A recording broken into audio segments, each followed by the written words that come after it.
En el fútbol, el Real Madrid de principios de los 2000 fue un escaparate de leyendas que marcaron época: Zidane, Ronaldo, Beckham, Figo, Raúl.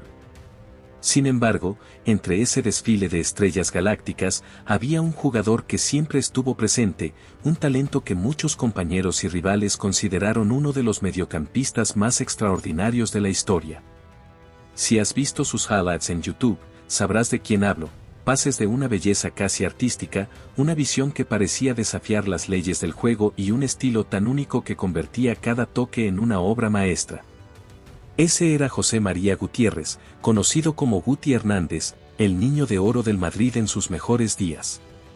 Guti combinaba la visión panorámica de Xavi, la elegancia de Zidane y la creatividad de Iniesta, todo envuelto en un estilo propio que lo hacía impredecible y audaz. Fue uno de los creadores de juego más originales que el fútbol haya visto, capaz de desarmar defensas con pases que nadie esperaba. Pero, pese a su talento inmenso, surge una pregunta: ¿por qué no se le menciona al mismo nivel que Zidane, Xavi, Pirlo o Iniesta en el panteón de los grandes? La respuesta está en su mayor obstáculo, el mismo. Hoy vamos a explorar la vida y carrera de Guti para entender cómo un genio del balón no alcanzó todo su potencial y cómo, aún así, dejó un legado inolvidable. Guti nació el 31 de octubre de 1976 en Torrejón de Ardoz, un municipio humilde cerca de Madrid. Desde pequeño, el fútbol fue su mundo, y a los 10 años, en 1986, ingresó a la cantera del Real Madrid, un club que lo moldeó durante toda su vida. Pasó 9 años en las categorías inferiores, un tiempo excepcionalmente largo para un equipo de la talla del Madrid, incluso más que el que Raúl González, otra leyenda del club, estuvo en la academia. Esto refleja el potencial que los entrenadores vieron en él desde el inicio: un chico con un talento natural, una zurda privilegiada y una capacidad para leer el juego que lo hacían especial. En la fábrica, la cantera madridista, Guti fue tratado como un prodigio, un talento comparable a los grandes prospectos que el Barcelona sacaba de la Masía, como Xavi o Iniesta. Mientras otros juveniles soñaban con goles y regates, Guti se destacó por su visión y su habilidad para ejecutar jugadas de estrategia. Sus tiros libres y corners eran letales, colocados con una precisión que recordaba a Andrea Pirlo, pero con un toque personal que lo diferenciaba. Podía atacar como Zidane, crear como Iniesta y sorprender con pases en profundidad que rompían cualquier defensa, todo con una mezcla de velocidad, técnica y audacia que lo hacía único. Lo que hacía especial a Guti era su imprevisibilidad. Los rivales lo veían y asumían que optaría por un pase seguro o una jugada conservadora, pero de repente sacaba de la manga un pase imposible, miraba a un lado, giraba el cuerpo hacia otro y enviaba el balón en una tercera dirección, descolocando a todos. Sus asistencias, como el famoso taconazo a Benzema en 2010 contra el Deportivo, eran pura magia, llenas de estilo y riesgo. Era un jugador que no temía fallar, y aunque a veces perdía el balón por intentarlo, cuando acertaba, el resultado era devastador. Esa valentía lo convertía en un espectáculo, pero también en un enigma. Guti debutó con el primer equipo en 1995, con 19 años, pero no fue hasta 1999 que empezó a tener un rol relevante. Ese año, Clarence Seedorf dejó el club, y Guti recibió la difícil tarea de llenar el vacío dejado por el holandés, un mediocampista legendario. A pesar de su juventud, mostró destellos de grandeza, demostrando que podía asumir la responsabilidad.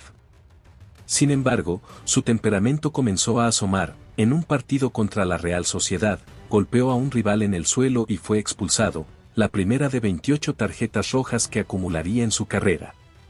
Ese carácter impulsivo sería una constante que marcaría su trayectoria.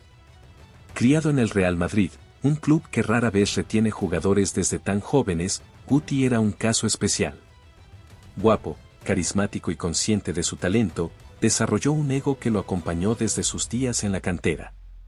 En la temporada 2000 a 2001, cuando empezaba a asentarse como mediocampista, una lesión de Fernando Morientes lo obligó a jugar como delantero. Sorprendentemente, brilló, marcó 18 goles y dio 7 asistencias en 46 partidos, números impresionantes para alguien sin las características típicas de un 9. Su versatilidad era un arma de doble filo, aunque podía rendir en cualquier posición, mediocampista defensivo, central, ofensivo o punta, esa falta de un rol fijo le impidió perfeccionar uno. En 2001 a 2002, el Real Madrid fichó a Zinedine Zidane como parte de la era de los Galácticos y Guti siguió como delantero, contribuyendo a la conquista de la Champions League. Pero en 2002 a 2003, la llegada de Ronaldo el fenómeno lo devolvió al mediocampo. Sin embargo, Zidane ya dominaba esa zona como el cerebro del equipo, relegando a Guti a un papel secundario. Luego, en 2003, David Beckham se unió al club, y el mediocampo se saturó aún más. Para muchos, Guti era un Beckham español por su apariencia y estilo, pero el Madrid parecía priorizar a las estrellas extranjeras por razones comerciales, dejándolo en el banquillo con frecuencia. Durante años, Guti tuvo que adaptarse a un club obsesionado con los Galácticos. No fue hasta 2006, tras la salida de Zidane, que recuperó su lugar como creador en el mediocampo, su posición favorita. Ahí mostró su mejor versión, en un partido contra el Sevilla en 2006, marcó 2 goles y dio 3 asistencias, demostrando lo que podía hacer con libertad. Pero en 2009, la llegada de Kaká volvió a limitar su protagonismo. En sus 15 años en el Madrid, más que Cristiano Ronaldo o Benzema, Guti nunca tuvo un rol estable, un contraste con Xavi o Iniesta, quienes se desarrollaron en posiciones definidas desde jóvenes. Esa inestabilidad alimentó su mayor defecto, su actitud. Frustrado por la falta de continuidad, Guti se volvió beligerante. Sus expulsiones no solo eran por faltas duras, llegó a escupir a rivales y discutir con árbitros, mostrando un temperamento que desentonaba con su elegancia con el balón. Entrenadores como Fabio Capello y Manuel Pellegrini lo consideraban un niño mimado por su actitud en entrenamientos y partidos. En 2009, insultó a Pellegrini en el descanso de un encuentro, lo que lo dejó fuera del once titular durante meses. También tuvo roces con compañeros como Beckham, a quien criticaba abiertamente. Fuera del campo, su vida reflejaba esa rebeldía. Guti era conocido por sus fiestas y su falta de disciplina, algo que afectó su rendimiento. A diferencia de otras leyendas que cayeron por lesiones, él se mantuvo sano, pero su inconsistencia venía de su actitud. La selección española lo convocó solo 13 veces, un número irrisorio para su talento. Wesley Sneijder, quien jugó con él en el Madrid, lo resumió bien: no me habló durante 3 meses porque no le caía bien, pero es el mejor con el que he jugado. Aprendí mucho viéndolo.